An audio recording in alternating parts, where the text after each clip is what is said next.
مضمون تبصرہ، تعارف یا تنقید۔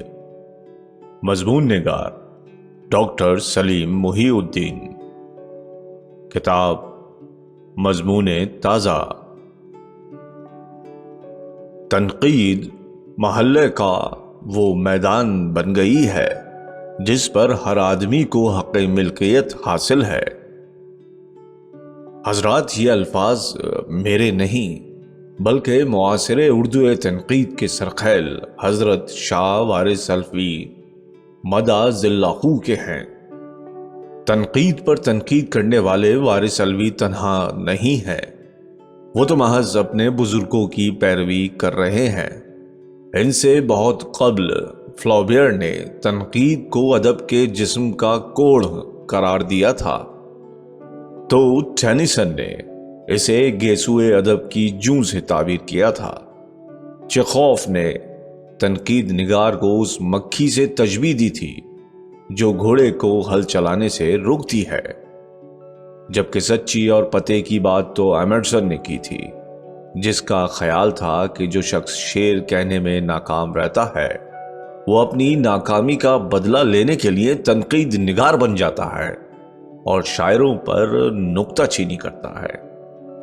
ویسے یہ آپ کا حق ہے کہ آپ تنقید کی سنجیدہ تعریف سے بھی متعارف ہوں، تو جمیل جالبی کے الفاظ میں سنیے کہ تنقید اچھے اور برے، صحیح اور غلط میں امتیاز پیدا کرتی ہے، تخلیق کو جہت دیتی ہے اور فکر کو بنیادیں فراہم کرتی ہے۔ یہ تو ہوا تنقید کا احوال۔ تبصروں اور تعارف کا معاملہ تو اس سے ابتر ہے۔ میرے نزدیک تبصرے اور تعارف تنقید کے گھر میں داخلے کا چور دروازہ ہے۔ یہ سچ ہے کہ تبصرہ نگاری اپنے آپ میں ایک فن ہے، اس کے اپنے اصول بھی ہیں اور اسرار و رموز بھی۔ جو اس کے اصولوں سے واقف ہو جاتا ہے کامیاب تبصرہ نگار کہلاتا ہے، اور جو وہ اسرار و رموز سے واقف ہوتا ہے اس کی تحریر لازوال ہو جاتی ہے۔ ویسے یہ ایک بات بھی چپکے سے بتا دینا مناسب ہی سمجھتا ہوں کہ اول تبصرہ نگاری کا اصول یہی تھا کہ تبصرے کا کوئی مستقل اصول نہیں۔ کولراج، میتھیو آرنلڈ اور لارڈ میکالے کے تبصروں نے تبصرہ نگاری کے اصول مرتب کرنے میں بے حد مدد کی۔ یہ باور کیا جاتا ہے کہ عربی و فارسی میں تبصرہ نگاری کی روایت بہت قدیم ہے۔ مکے میں جب ہر سال قصیدہ گوئی کے مقابلے میں کوئی شاعر قصیدہ پڑھ کر بیٹھتا تو ممتحن حضرات اس قصیدے پر تبصرہ و تنقید کرتے، جس کی بنیاد پر مقابلے کا فاتح طے ہوتا، اور اس سال کے فاتح کا کلام پورے ایک سال کے لیے خانہ کعبہ کے احاطے میں واضح اور نمایاں مقام کی رونق بنتا۔ ویسے تبصرے اور تنقید کا چولی دامن کا ساتھ ہے۔ تعارف کی حیثیت گیہوں کے ساتھ گھن والی ہے۔ تبصرے کے دوران شعوری یا غیر شعوری طور پر تنقید کا عنصر بھی شامل ہو ہی جاتا ہے۔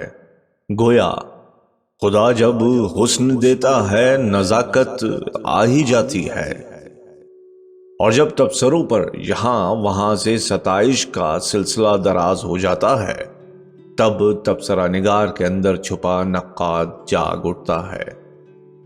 خود اردو ادب میں تبصرہ نگاری سے تنقید کی شاہ سواری کی کئی مثالیں موجود ہیں۔ یہ ایک اتفاق ہے کہ اردو میں تبصرہ نگاری کی روایت کا آغاز 1857 سے ہوتا ہے، اور یہ بھی عجیب اتفاق ہے کہ اس روایت کا آغاز اسی شخص سے ہوتا ہے جسے ہم اردو تنقید کا بابا آدم تسلیم کرتے ہیں، ہے نا چولی دامن کا ساتھ۔ ویسے تبصرے کا مقصد و منصب یہی ہے کہ وہ کسی فن پارے کا اجمالی تعارف کرائے، اس کے مرکزی خیال کی وضاحت کرے، اس فن پارے یا کتاب کا اصل پہلو کوئی انکشاف یا کوئی اضافہ اگر ہو تو اس کی نشاندہی کرے۔ اس کی خوبیوں اور خامیوں کا سرسری تذکرہ بھی تبصرے کی شان دوبالا کر سکتا ہے۔ تبصرہ نگار کو چاہیے کہ وہ مصنف کے نقطۂ نظر کی وضاحت کرے اور اپنی رائے اگر کوئی ہو کا اظہار کرے۔ گویا تبصرہ نگاری کسی کتاب کا ایسا اجمالی تعارف ہے جس سے قاری کو اسے پڑھنے یا نہ پڑھنے کی ترغیب ہو۔ ویسے عہد حاضر کے مبصرین نے تبصرہ نگاری کے ان بنیادی اصولوں کے علاوہ چند ایسے کام بھی ہاتھ میں لے لیے ہیں جن سے ان کی توقیر میں اضافہ تو نہیں ہوتا لیکن تحقیر ضرور ہوتی ہے۔ ہمارے بعض مبصرین پروف ریڈر کا فریضہ انجام دیتے نظر آتے ہیں تو بعض اصلاح کو اپنا حق سمجھتے ہیں، بعض طباعت کی خوبیوں اور خامیوں میں الجھے نظر آتے ہیں تو بعض کاغذ کی چکنائی اور دباغت کے قصیدے پڑھنے لگتے ہیں۔ بعض حضرات تو گویا تبصرے ہی کو کتاب کا اشتہار بنا دیتے ہیں اور کتاب کی قیمت اور ملنے کا پتہ بھی درج کر دیتے ہیں۔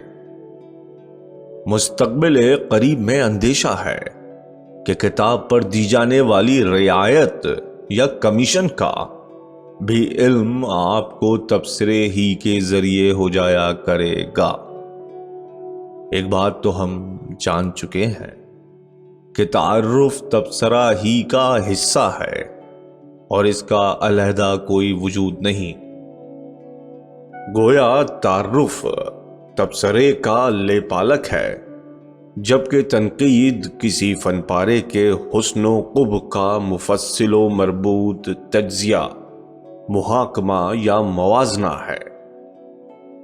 تنقید فن پارے کی قدر و قیمت کا تعین کرتی ہے تو تبصرہ کسی فن پارے کا تعارف و جائزہ پیش کرتا ہے۔ تبصرے اور تنقید کے درمیان کے فرق کو سمجھنے میں سوئنرٹن کا یہ قول کافی مددگار ثابت ہوگا کہ ناقد ایک فلسفی ہے اور تبصرہ نگار وہ ہے جو ہاتھ میں ترازو پکڑے بیٹھا ہے۔ گویا مبصر کا کام صرف تولنا ہے، جبکہ ناقد کو حق ہے کہ وہ تولی ہوئی شے کو پرکھے اور اس کی قدر و قیمت کا تعین کرے۔ اردو کے معروف نقاد شمس الرحمن فاروقی نے ناقد اور مبصر کے فرق کو بخوبی بیان کیا ہے۔ سب سے پہلا فرق تو یہ ہے کہ تبصرہ نگار کو مخاطب بہت فوری اور سامنے کا قاری ہوتا ہے۔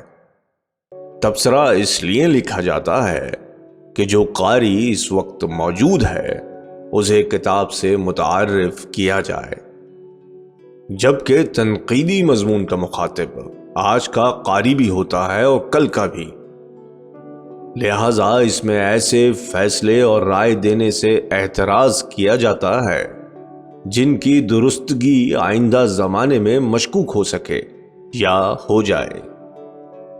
اپنی بات کو زیادہ واضح اور آسان فہم بنانے کے لیے یہی کہہ سکتا ہوں کہ مبصر وہ مشاطہ ہے جس کا کام رشتہ داری ہونے سے قبل لڑکی یا لڑکے کی ایک عدد پاسپورٹ سائز فوٹو اور بایو ڈیٹا فریقین تک پہنچائے، جبکہ نقاد وہ قاضی ہے جس کے عمل پر فریقین یعنی مصنف اور قاری کی مستقبل کی زندگی کا دار و مدار ہوتا ہے۔ اپنی بات ختم کرنے سے قبل یہی کہنا چاہتا ہوں کہ کامیاب تبصرہ وہی ہے جس میں تنقید کا عکس نہ ہو، جبکہ کامیاب تنقید وہی ہے جس پر تبصرے کا گمان نہ ہو۔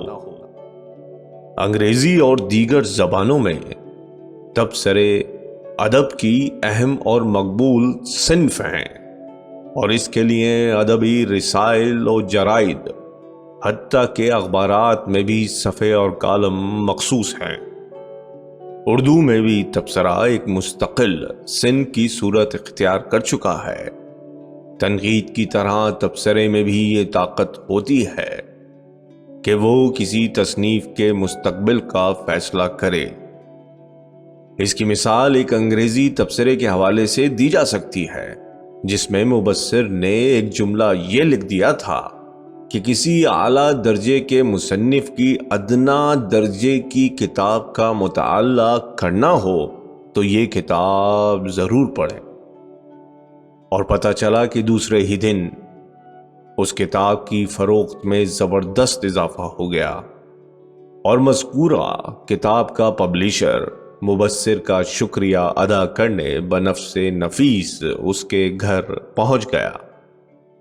حضرات، مجھے یقین ہے کہ میرے اس پرمغز مقالے کی سماعت سے اب تک آپ یہ فیصلہ کر چکے ہوں گے کہ میں ایک کامیاب مبصر ہوں یا نقاد، مشاطہ ہوں یا قاضی۔